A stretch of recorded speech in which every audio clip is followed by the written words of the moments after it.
want to thank Professor Weinstein and Alex and Jenna for helping to bring me here.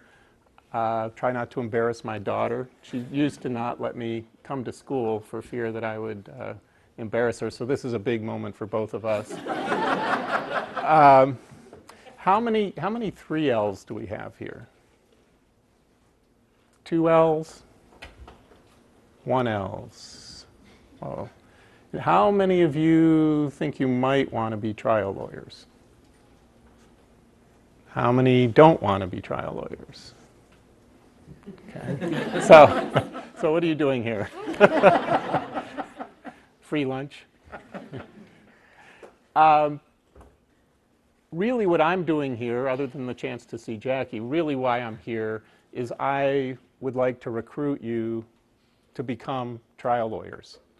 It's, I go around, I speak to various lawyer organizations over the years, mostly trial lawyer groups, plaintiff lawyer groups, and almost always the audience is heavily weighted to people in their 40s, 50s, 60s, on up, 70s, 80s.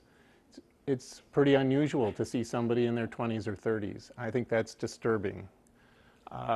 What I want to do today is convince you that you can be a trial lawyer, try to help you overcome whatever doubts you might have about that, try to convince you that you should be a trial lawyer, and try to convince you that you can live a very rich and rewarding life being a trial lawyer, despite the challenges. Now, if we go to the issues that, at least in my experience, sort of keep people from, or hold people back from being a trial lawyer, one of the key ones, I think, is this image that people have that you need a sort of larger-than-life personality, made-for-TV personality in order to be successful in the courtroom. And I would tell you that, at least from what I've seen, nothing could be further from the truth. And I thought the best way to explain that is to give you sort of a couple of vignettes of my early years as a trial lawyer. Probably my first semi-trial lawyer experience happened in law school. First year moot court, everybody was required to do it. We came into a room that was probably about this big. There were 3 law professors there. There was myself, my partner, and our 2 opponents. That was the audience in this moot court. I got up to the lectern, started to speak, and nothing would come out of my mouth. I've never had that happen before. Literally, I could not get a word out. And finally, one of the professors said, "Why don't you talk about jurisdiction?" And so I sort of fumbled along and got going. Second year of law school, we had an advocacy class. We met every Friday, 25 of us. We were taught by a lawyer in Boston from a very big firm. He's a very well-known litigator. He'd represented President Nixon during the Watergate hearings. Very famous guy. And at some point, all the sections were brought together, and we had to demonstrate. I don't know how often that happened, maybe once a month. And so it came time, all the sections were brought together, about 150 people in the room, and my job was to give an opening statement. And when I was done with the opening statement, my professor, in front of 150 people, said, "What in the world were you trying to do?" I said, "Well, I was trying to give an opening statement." And I said, "I didn't understand a single point you were trying to make. What were you trying to do?" In retrospect, I wish I'd said, "Well, I did everything you taught me," but I didn't. I was just mortified. Next summer, between second and third year of law school, I'm working in the DA's office in Ketchikan, Alaska, small town, very southern tip of Alaska. And in Alaska at that time was a student practice rule. If you had 2 years of law school behind you, you could go into court and actually speak and do trials if you had a supervisor there with you. So all through the summer, as they're having me write briefs on cocaine possession and things like that, I'm bugging my boss. There are only two DAs in the whole office. I'm bugging my boss. Can I do a trial? Can I do a trial? Can I do a trial? We get to the last couple weeks, and he finally says, okay, you can do this trial. It's an attempted fish snagging case, which for those of you who aren't fishermen, fish snagging is where you take a treble hook and you cast it past the fish, and then you yank really hard in the hopes that the hook will kind of snag into the side of the fish, and then you reel them in. It's considered unsportsmanlike, it's considered illegal, although you'd have to work hard to find a less serious crime in Alaska than fish snagging. And certainly attempted fish snagging, which my guess is has never been prosecuted before or since. But the Fish and Wildlife officer had sat in the bushes and watched these high school kids attempting to snag fish as he saw it. Now the defense, of course, is no, we were just reeling in our lines and the hooks would get caught on the rocks or seaweed and we'd have to pull.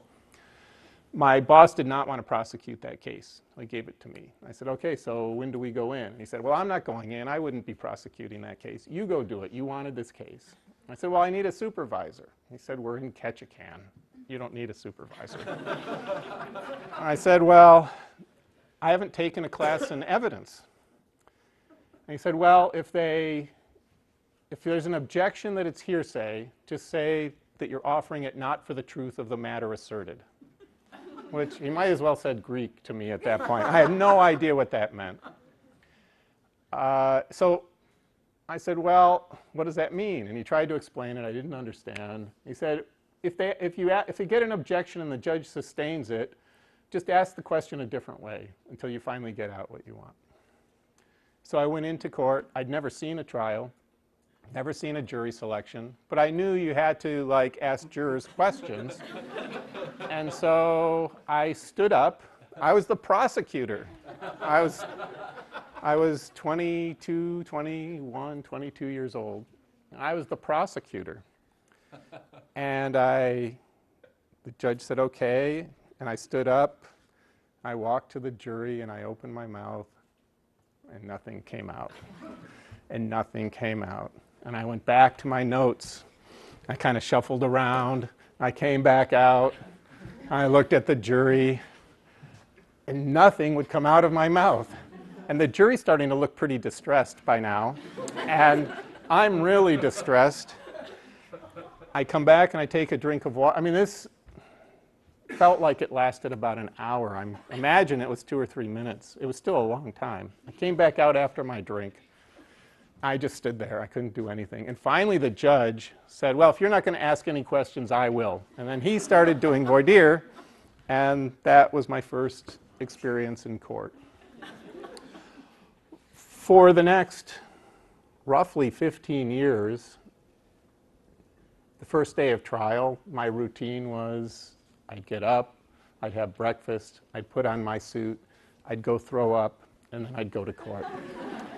That for the first 2 or 3 days of every trial. That's how nervous, that's how scared, that's how socially awkward, that's who I was. And getting to know some of the lawyers from the inner circle of advocates, some of the star lawyers in the country, and lots of other star lawyers as well over the years. That's been one of the really exciting things that's happened to me in my career. What I've come to see is that about a third of the successful trial lawyers are the kind of people you'd think would be trial lawyers. They're really smart, they're quick on their feet, they don't miss a beat, they're really good with people, they're extroverts, they can make a conversation with anyone, and they just feel at ease, or they seem to feel at ease wherever they are. The other third are about regular people, you know, kind of like most people. I don't really know much about regular people. And then the other third are like me. They're socially awkward, shy, introverted people who have managed to find a role for themselves which eventually after 10, 20, or 30 years, begins to feel comfortable. A role where they're not speaking for themselves, but they're speaking for other people. And whether it's the inner circle, which does limit itself to 100 lawyers, or you take any sample of successful trial lawyers, I guarantee you it'll break down into about a third, a third, a third. And the socially awkward ones tend to be just as successful as the others. There's no certain type of personality, appearance, gender, sexual orientation, race, anything that makes you a better or worse trial lawyer. It's just not the case. What you need is an appetite for doing it, which I'll talk to you about in a while. You need a certain minimal amount of intelligence, which all of you obviously have, or you wouldn't be here. You need a willingness to work and work hard, which most of you probably have, or you wouldn't be here. And you need a certain resiliency, the ability to lose, to have bad things happen, to fail, and then to bounce back. And this thing of losing is the second thing, I think, that holds people back from a career in trial work. It's painful to lose. It's unpleasant to lose. It can feel awful. I would suggest to you that learning to lose and learning from losing is a very important life skill. Whether you like it or not, no matter how safe you try to lead your life, you are going to lose at things over the years. And who would want a predictable, no-risk life? A predictable, no-risk career, a predictable, no-risk marriage. What makes life rich are the risks, the rewards of overcoming risks. If you lose in court, what it means is you decided to fight for something that you thought was worth fighting for. And just because you lose doesn't mean it wasn't worth fighting for. When I speak to plaintiff lawyers, I'll sometimes have an audience of 100 or 200 lawyers who have been trying cases anywhere from 1 year to 50 years. And I'll ask them to do a thought experiment. And I'll ask them all to close their eyes and visualize their worst, most painful loss. And I'll ask them to think about sitting down in the courtroom next to their client and the jury filing in, and the foreperson handing the verdict form to the clerk, who hands it to the judge, who opens it up, and you're trying to read the face of the judge. Did we win or did we lose?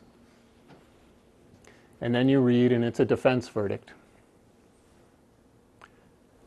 And I tell them, I want you to feel how that felt. Get all of those feelings back into your body from that day and feel how awful that felt. And then I say, I want you to raise your hands if right then and there, if you magically could switch places with the defense lawyer. He's just won, or she's just won, a great victory. He or she's going to get paid for this trial. You're not. He or she's going home to celebrate. You're not. He and she has a happy client. Yours is miserable. Right now, you can press a button. You could go back in time. You can switch places with that defense lawyer. How many of you would do that? I've probably gone through that thought exercise with over 1,000 lawyers now. Not one has raised their hand. And I'll tell you, plaintiff lawyers are a contentious, contrary, difficult bunch. I guarantee you, if any of them had the slightest idea that they would switch, we would have heard from them. There are worse things than losing, like wasting your life at efforts that have no real meaning to you. The final barrier to becoming a trial lawyer is something I call the cancer of comparison. I don't know, does it still go on in law school? Do you compare yourselves to each other? Who's getting the better grades? Who's a better writer? Who's a better speaker? That is something that's human nature. You know, if I've got a 3-bedroom house, I'm pretty happy with it, and then I find out my neighbor has a 4-bedroom house, and all of a sudden I feel a little one step down. I mean, there's social scientists who've studied this. This is in our DNA. We go through life comparing ourselves to others, and that's how we orient ourselves as social beings. So there's nothing evil or wrong about it, but you need to be aware of it and you need to fight against it, I believe, in the career of law. Early in my career, if I won a case, I'd have a whole list of reasons why anybody else could have won it too.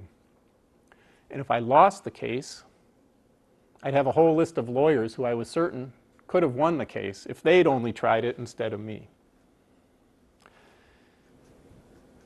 The issue of comparison, this false premise that what we do is objective, is scientific, that we can compare ourselves to each other, eats away at people over the years. And I could spend a couple hours talking only about that. Let me just warn you against it. Practicing law is not like athletics. It's not like, oh, you run a 4-minute mile and I run a 4:10, so you're faster than me. It's not like that. Each lawyer brings his or her own special set of skills to the practice of law. And where this really came home to me was something I read, I don't know, maybe 10 years ago. It turns out Ernest Hemingway was always disappointed throughout his life that he was never, in his mind, as great a lawyer as Tolstoy. That was one of his big unhappinesses, is that he would never be as great a lawyer as Tolstoy. I'm not writer, I'm sorry. So was he right? Was he right to sort of suffer because he wasn't as great a lawyer or a writer as Tolstoy? Have any of you heard of the author Max Brand? Didn't think so. Very popular Western writer in the 30s, 40s. Maybe America's most prolific writer. Even after he died, for the next 60 years, one book a month of his was published, or one book every 4 months was published. He wrote like 500 novels. Incredible. And translated to 30-something languages. Very, very successful writer. Harper Lee, To Kill a Mockingbird, I hope you know. So who's a better writer, Max Brand or Harper Lee, who only wrote one book? Or Anne Frank, or whoever you want to pick. It's been my observation that most people, especially lawyers, don't truly appreciate their own gifts. And each lawyer brings their own unique set of gifts to the practice of law or to the courtroom. Any attempt at comparing is going to drive, I mean, you can compare, I got an A, you got a B, but you know, the truth is, if your 2 exams were sent to a different contract professor, the one who got a B might have gotten an A, and the one who got an A might have gotten a B. And we see that all the time in law.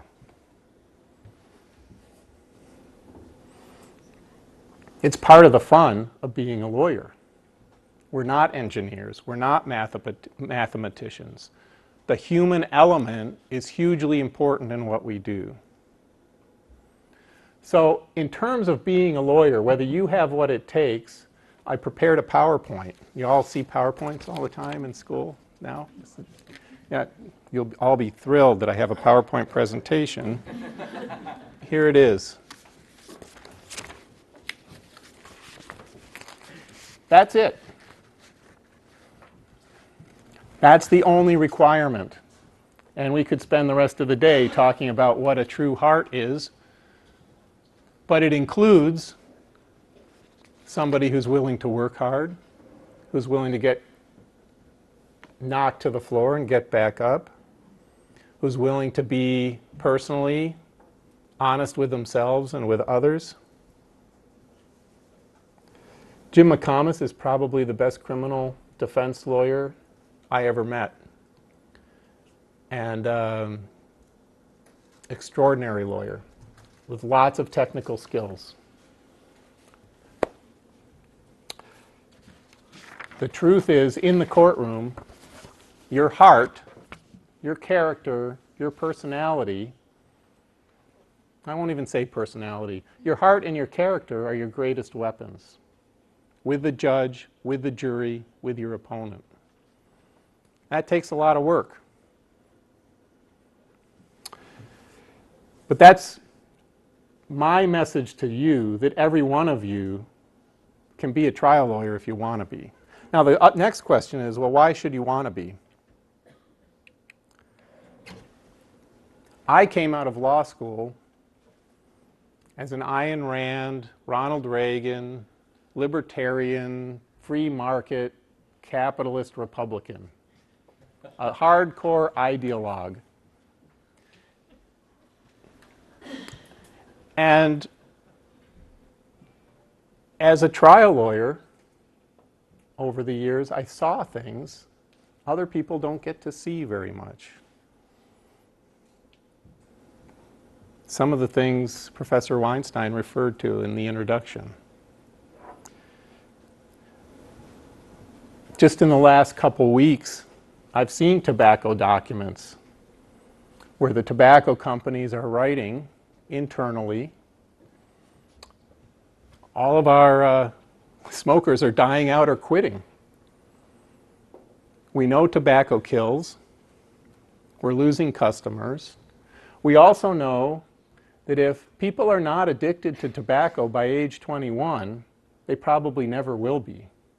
People who start smoking after age 21 hardly ever get addicted and stick with it. So we need to start marketing this product, which we know kills people, to children.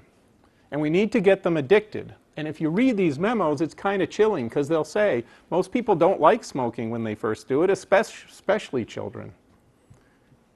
So we need to put peer pressure on them. And we need to do this, and we need to do that. And there are these strategy memos about how they are going to get teenagers to start smoking. Morally, how is that any different than the crack dealer at the local schoolyard?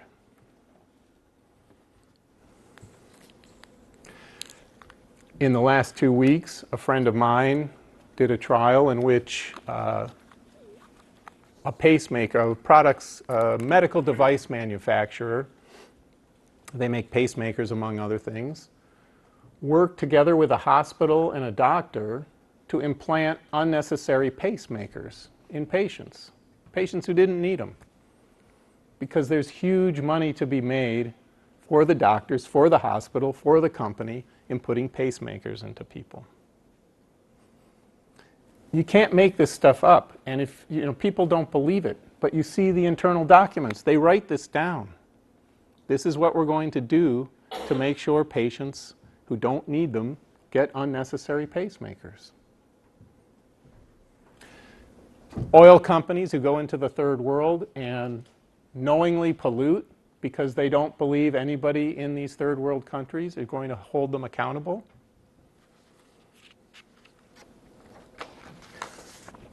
Companies that make robotic surgery machines that they sell to doctors and hospitals, knowing that the doctors and hospitals are not going to be competent to use them, and that a certain number, roughly the first 20 patients, are going to be experimental subjects for the doctors. Nursing homes that are so understaffed that the employees testify that they're crying at work because they're walking by older people who've fallen in the halls and they don't have time to help them because they have so many other people they have to help. Men and women in their 70s and 80s who's, just horrible things in nursing homes. And the truth is the cost of injuring or killing people in this country is relatively cheap compared to the money to be made from cutting corners on safety, from misleading people, from cheating people. There's even money to be made intentionally hurting people.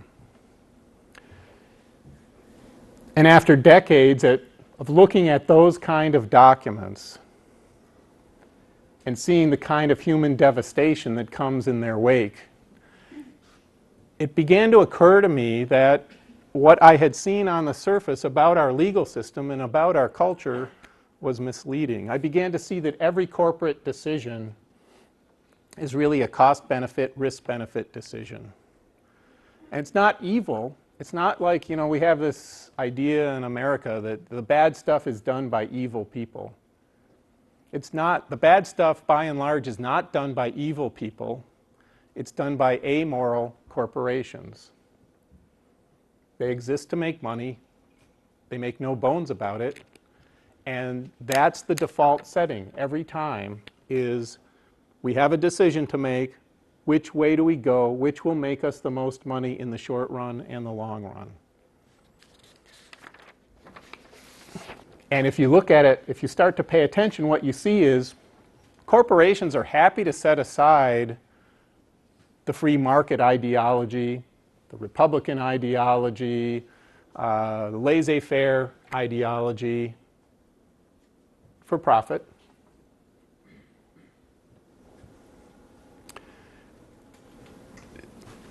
People don't like to hear this, and I don't expect that all of you are going to agree with me or believe what I have to tell you now, but I would ask you to keep an open mind and start paying attention as you move through life, as you read cases in law school, and see if it isn't true that we live in an occupied country where the occupying forces are these amalgamations of capital, these aggregations of capital that we call corporations, who really control most of the power in this country, most of the institutions in this country.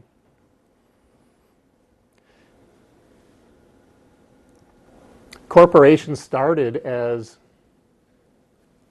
enterprises with limited powers, limited lifespans. They were a legal fiction designed to serve human needs, human interests.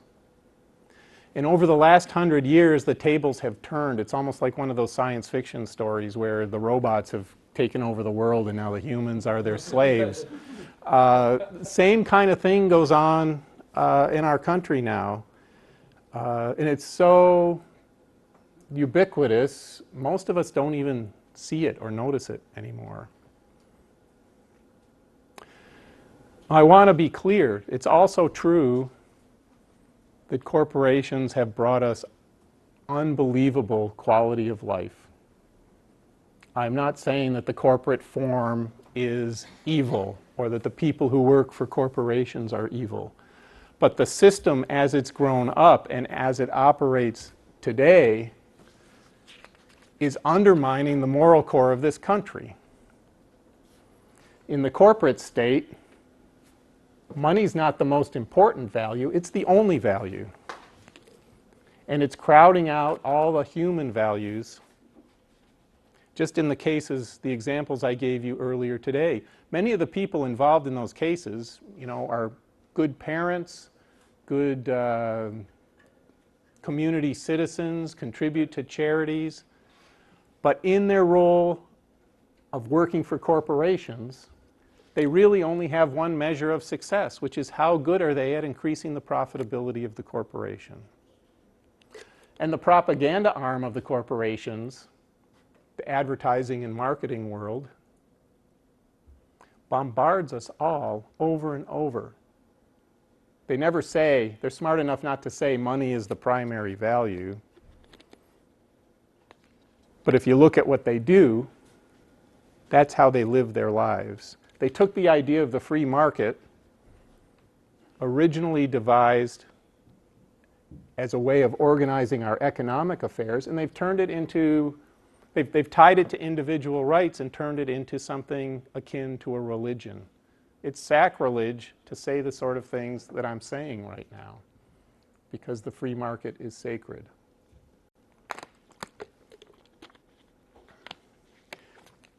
At this point, if you pay attention, you'll see that corporate values influence every aspect of American life. Whether you're talking about schools, prisons, the courts, the space program, agriculture, I challenge you to find an area of American life that is not heavily influenced by corporate values. I'll give you one example. There's a recent article in the ABA Journal about state governments selling state prisons to private corporations. And Ohio just did that. They sold a prison, and they have a kind of standard clause in that contract that says, okay, Ohio, you're selling us this prison. We agree to pay you this amount of money, and you agree to keep it at a 90% occupancy rate for the next 30 years. And it is not a coincidence that the private prison companies, billion-dollar companies, are some of the biggest lobbyists in support of the war on drugs. And we could go on, and I could go on, and I won't do that to you. But pay attention. Watch what you see. Who buys and sells politicians? Who buys and sells judges, where judges are elected? Who spends billions of dollars a year trying to get our kids hooked on sugar and cigarettes and caffeine?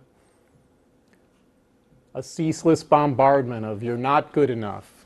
You need to buy more, buy more, buy more.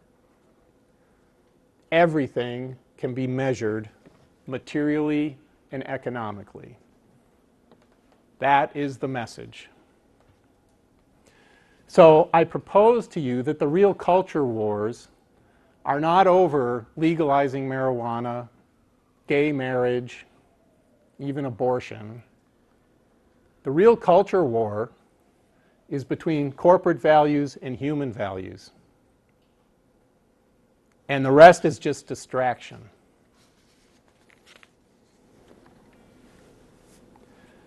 And the American courtroom is where that culture war is fought viciously every single day. This is our common cause.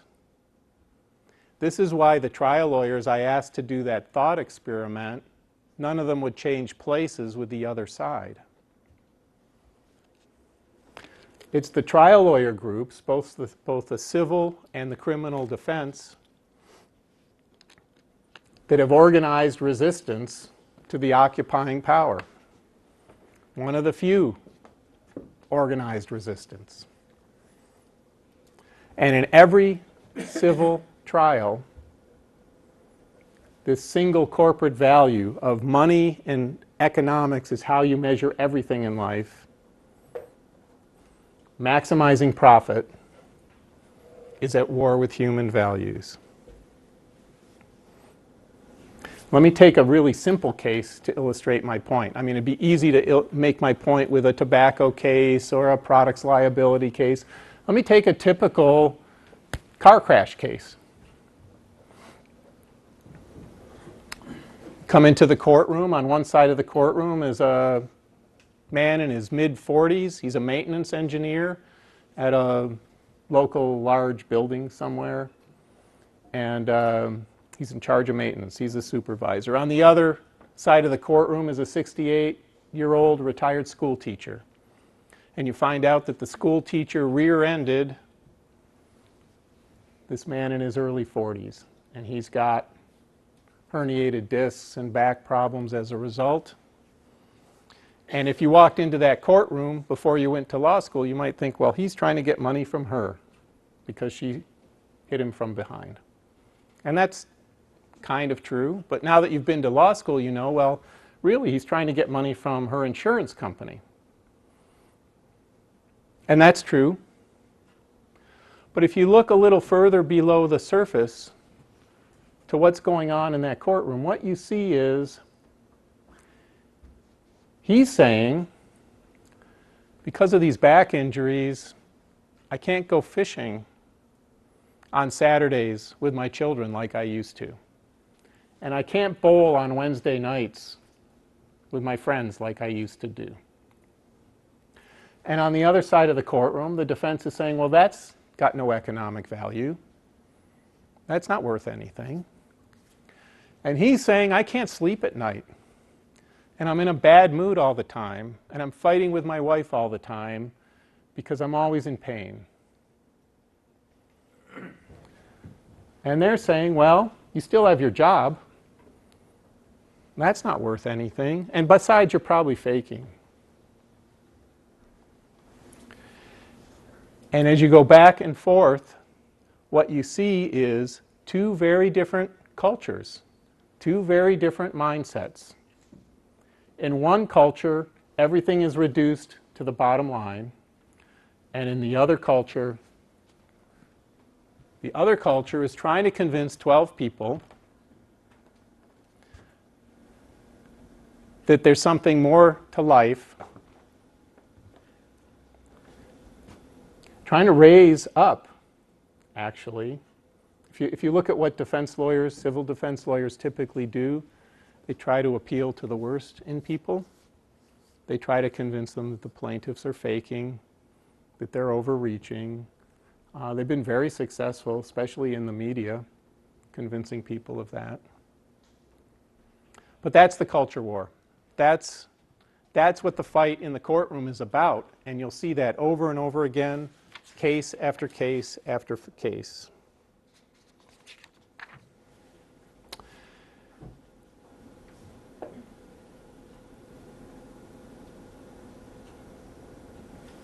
When you watch a personal injury case, whether somebody's been injured by a improperly inserted pacemaker, by a car that explodes when it's not supposed to.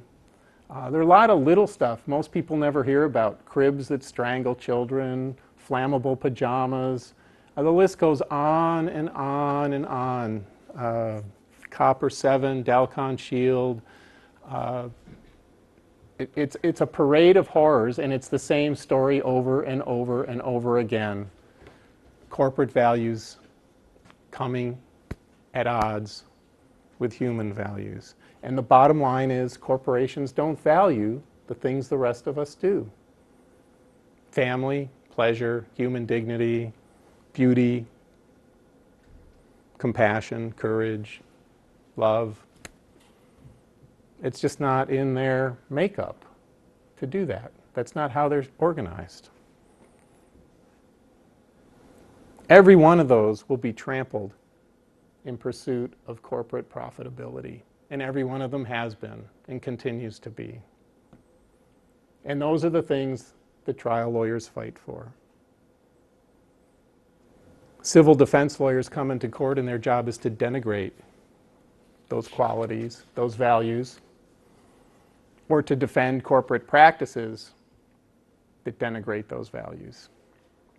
And the choice you're going to have, and I apologize for being the one to point it out to you, a lot of people don't want to hear this, the choice you're going to have as a lawyer is to collaborate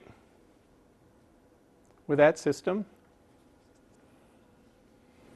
try to remain neutral, which is just about impossible,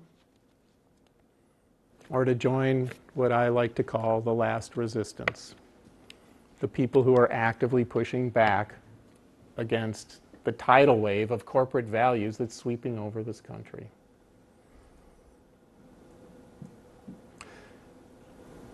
Like the resistance fighters in World War II, we face a well-organized, very powerful force. They hold all the power in our institutions. Like the resistance fighters, we can't use the same tactics that they do. What works for them will not work for us. And like the resistance fighters,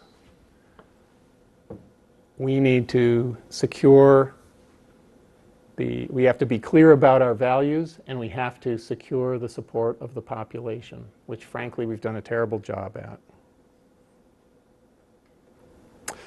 We face a force of unlimited power, and the battle lines have been drawn over the last 100 years. And personally, I think it's going to be the next 50 years that determines who wins, who determines the whole future of our country and maybe the world.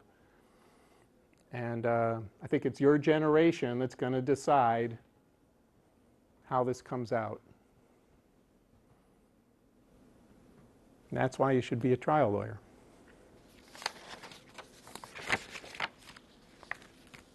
Now, you don't have to be a trial lawyer to be part of the resistance. You just need to stay focused on human values and work at developing your own values and not let them be corrupted by the forces around you. There's plenty of legal jobs where you can help out and make a stand. But I want to talk to you about a trap that all of you are susceptible to. Every one of us lawyers is susceptible to. Here at law school, you've been taught to see both sides of an issue, sometimes 3 or 4 different sides of an issue. You've been taught to argue all sides. That's a good thing. It builds intellectual strength. It makes you nimble. It allows you to broaden your worldview. But it's also a dangerous thing. The fact that there are 2 sides to an issue does not mean that there are 2 morally right sides to an issue, that all sides are morally the same. Kind of like that joke I heard the other day of somebody complaining in Louisiana that they're not teaching both sides of the slavery controversy. You know, the fact that there are 2 sides does not mean they're both morally neutral. And lawyers face more moral choices than any occupation I know. It happens in big ways, and it happens in small ways, and it happens every single day. And we've been taught to rationalize, essentially. Lawyers have rationalized and justified marketing cigarettes to children, destroying evidence, soliciting perjury, torturing people. Behind every awful thing that's happened in this country is a lawyer, one or more, rationalizing and justifying that conduct. And the lawyers who did these things didn't wake up one day and say, I think I'm going to help this company or this government do this morally abhorrent thing. These acts were a result of a career full of choices that shaped that lawyer's character, a career full of rationalizations that shaped that lawyer's character, a career full of negligence, lack of due care about that lawyer's character, how it was developing. As lawyers, every single day, you're going to be faced with moral choices, big and small. And my best advice to you about how to have a satisfying career is to pay attention to the value choices that you make. I know you've got a lot of student debt and a lot of pressures of all sorts. And you have to be practical, and you have to pay attention to the practical realities of making a living and getting your way through the world. And I'm not suggesting that you don't do that. But it's very easy while you're focused on those things to lose sight of the sort of person you want to become. Whether you pay attention or not, you're going to be living your values. You're going to be shaping your character. You're going to be creating your own character, as a matter of fact. And some of you, well, think of it this way. If you bill by the hour, as many of you will be, every 6 minutes, 1/10 of an hour, what if you work, 8 minutes? Do you round up or do you round down? If you're a plaintiff's lawyer and you have a fee agreement that allows you to take a third of the fee, a third of what's recovered, and you write one letter and you get a $100,000 policy limits settlement, do you take the full third? Now, I could argue either side of those, but it's not my character at issue. And those are the kinds of choices you're going to be faced every single day, faced with every single day. You'll be expressing your values and creating your character in how you treat your staff, how you treat your opponent. Do you get in shouting matches or do you cave? These are questions of personality and skill, but they're also questions of character. And ultimately, when you have a successful career, you're going to have choices to make about what cases to take. And that'll shape your character too. And you're probably all thinking, well, I have a really great character. And I'm here to tell you, apologetically again, that you don't. You haven't lived long enough. It's still in form. It's still being shaped. And you are an active participant in shaping it, whether you're conscious of it or not. So you better be conscious of it, or you will wake up one day and wonder how you got there. The lawyers I know who have paid attention to the issues of value, what do they value? Are they living their values throughout their career? Are some of the most happy, satisfied people I know. And the people who have not done that, despite enormous outward success, are some of the unhappiest people I know. You can see, I'm old enough now. I have people I've known in the practice of law for 35 years. And if I'd run sort of the film reel in my head and watch what's happened to some of them, it's kind of frightening. Because there's not a lot to distinguish them from the ones who came out okay. Except, as I look back, certain ones were paying attention to the values they were living and others weren't. It'd be presumptuous of me to tell you what sort of character you should have. And I'm not here to do that.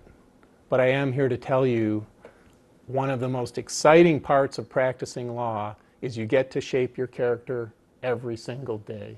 And you get to create this work of art. And you will create a work of art. It may be ugly or it may be beautiful, but you will create a work of art, consciously or not.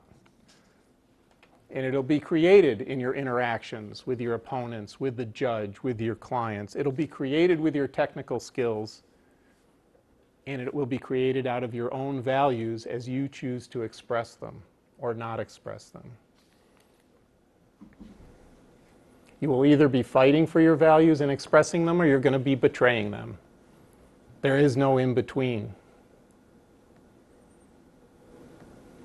And I want to tell you a secret. If you can manage to find values worth living for that are satisfying to you, the law will give you a way to express those if you want it. And if you can find values worth living for and fighting for and expressing, then you will never be beaten. You will never lose. And I offer up to you the examples of Clarence Darrow, Thurgood Marshall, Atticus Finch. What are they remembered for? Not their won-loss records. As far as I know, Atticus Finch was 0-1. Not their won-loss records. They're remembered for what they fought for and how they lived their values. And in a real sense, none of them were ever beaten. So, we need a new generation of trial lawyers. We badly need a new generation of trial lawyers. Lawyers who choose to stand and fight, who don't give in to cynicism, greed, or fear.